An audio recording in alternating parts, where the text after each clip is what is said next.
Welcome to this special video series from the Black Belt Summit at Budapest, Hungary. Today I have Eoin Flavin from Ireland present here. Eoin, what brings you to the summit? What brings me to the summit? Well, I wanted to see Budapest again, 22 years since I've been here, but the Black Belt Summit is a draw by itself. The people are the biggest draw. Magnus is fantastic. When you're going to spend some time with Magnus, you know you're going to get value. If he's not always available to everybody all the time, then when he is available, you need to make the most of it.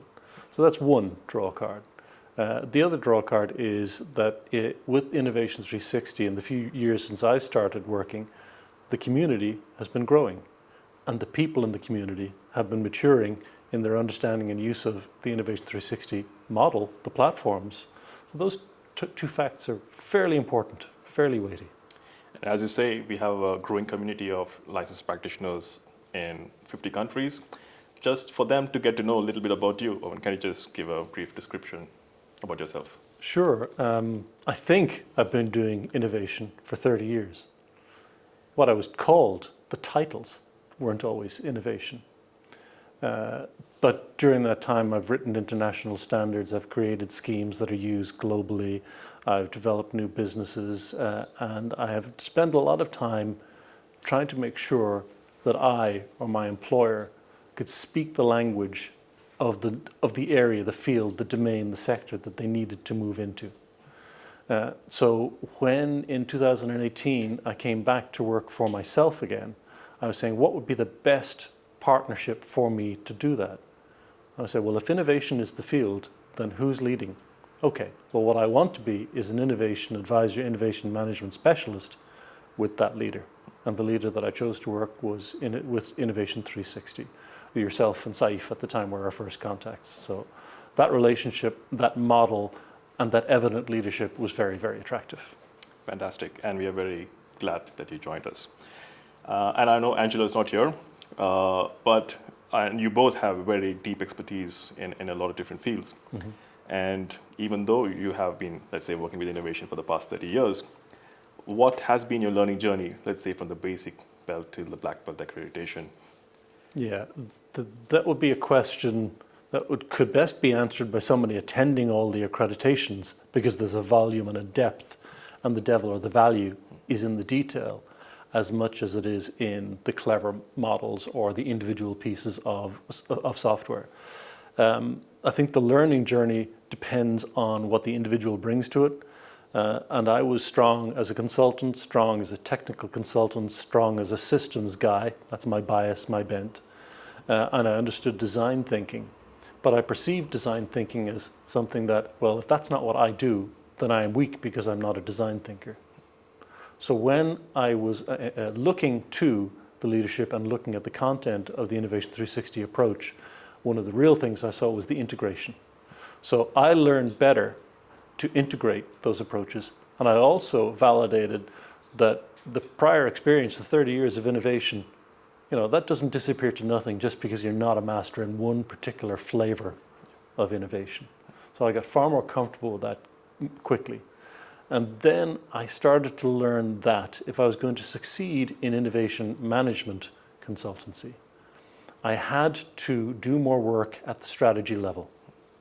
All my innovation work had been strategic, but I never saw my role as to advise on strategy. But it quickly became apparent in the Innovation 360 learning process that you must be working at the strategic level, because if you're expecting to sustain results, to sustain effort over any time, by definition, it's strategic. That was an enormous learning. Then the tools are valuable, the platforms are valuable, the integration of Innovation 360 platforms with other approaches, Blue Ocean, the business model thinking, the Canvas, other tools, that integration is priceless as well. And of course, everybody's building upon everybody else's shoulder, as Magnus says. Back to the network, back to the community, back to the people, yes. Absolutely. And talking about strategy, and the latest hat of expertise that you have is the ISO standards in innovation management. Mm-hmm. And why did you choose to do that along with your other work that you have? I've been working directly on either CEN or ISO standards for 30 years. That world doesn't produce people who call themselves authors, but it's the sensible label. I'm an innovation standards author. I was a standards author beforehand, and I've written standards from scratch that are now platforms globally. So I had the confidence that I could do the work in innovation, and I saw the Innovation Management System Standards family, 56,000 is the name, the label, the number on that family of standards, as a valuable platform to me professionally, a good complement to Innovation 360's approach.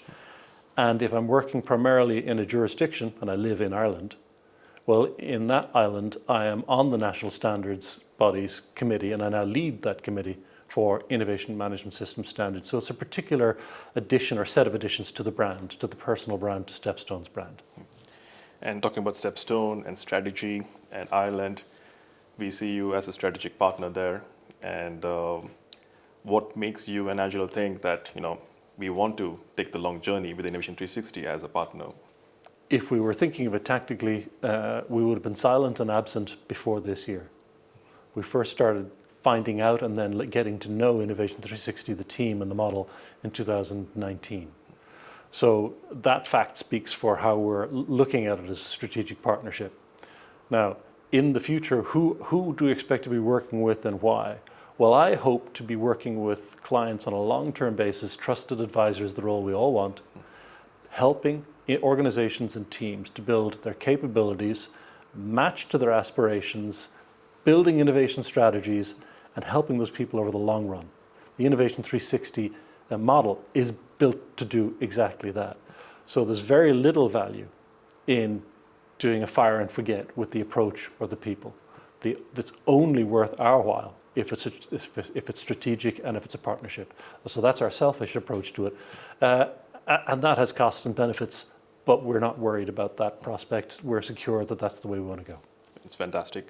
And having said that, looking at the country as a whole from Ireland and having worked quite a lot with public sector, what is your message to the public sector in general across the globe and to work with innovation? What's your learning journey been so far? Yeah, that's a really good question. We're not targeting public sector only, but the fact that we have experience, and Angelo even more so than me, with the public sector, hopefully equips us to help the public sector. And a lot in the public sector are a little bit scared that they don't have the capabilities, or they don't have the freedom to innovate, or they think that we simply don't do it as well as others in the private sector. But we who see both sides know it's just not true. We do believe that there are certain lenses that really help. Public servants, by definition, are in there for a mission. They've got a passion. So if you can help an organization in the public sector to innovate on their mission, they're bought, they're in, they're with you for the long run. And I think the other thing that public servants often have a fear of is that it doesn't look good if they innovate and the initial beneficiary is them, the employee, the colleague. But they have to own that. They have to make their lives better, because if they do, they have the capacity to do more innovation to help their citizens, their residents, their users, which is their mission. So the two things go together. And we always talk to executives about strategy and looking to the future and being sustainable. Looking at, from a selfish point of view, like yourself and Angelo and a strategic partner with Innovation 360, what is your vision and goals to achieve, and what are you looking at to set, let's say, in the next 5 years? The Stepstone is built as a partnership, and is built as a partnership to provide offerings in certain areas, and it's visually the simple version is a boutique consultancy. So we're not looking to create a behemoth in Ireland, but we are looking to be one of the premier providers of innovation, advisory and consultancy services to public and private. And that's a 10-year view. And there's plenty of room for growth in the market. We don't have to outcompete others so long as we can find people that we would like to work with who are prepared to work with us. Well, looking at the future, and as you spoke about the future,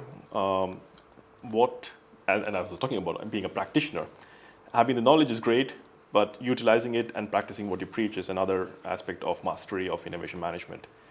The tools that you have at your disposal now, do you feel confident to go out and do the job and deliver and make your clients say, yes, we have achieved something? Absolutely. And you had already talked about that journey from, say, 2019. I think in 2019, we, Angela and myself, would have been quite happy and were competent to work in the innovation field, but we're learning the Innovation 360 model, the tools and the platforms. We have practiced and had really interesting and good results from each of those tools. So I don't think there's any of those that we're worried about using. And we really are looking forward to the pestilence scenario as a pair of tools, in additional to the inner survey and the assessment work that we started as our foundation. And I also see that you've been doing a lot of innovation circles to Yes. start the engagement Yeah. during pandemic and after pandemic. And this is something you'll be continuing further. And how effective is it for you? The innovation circle is an event. And if you're being shallow about it, it's a marketing event. What it really is a chance to start and really deepen new relationships. This whole business, as Magnus said to us today, is about trust. And there are bases for trust. We can say that to people, we can evidence that. But the innovation circle is about actually getting to meet people and spend sufficient time using data, their data, so that they can see the really exciting prospects there are if they take innovation seriously and look past what some people call the theater of innovation. Awesome. So Eoin, I know you're very good in Irish. Is there something you just want to say in Irish about innovation and anything else that you want to add and wrap it up? Slán leat a cóide. Well said. Thank you very much for your time today and appreciate it very much. Thank you, Alan. That was really, really good value. Much appreciated. Thank you. Bye.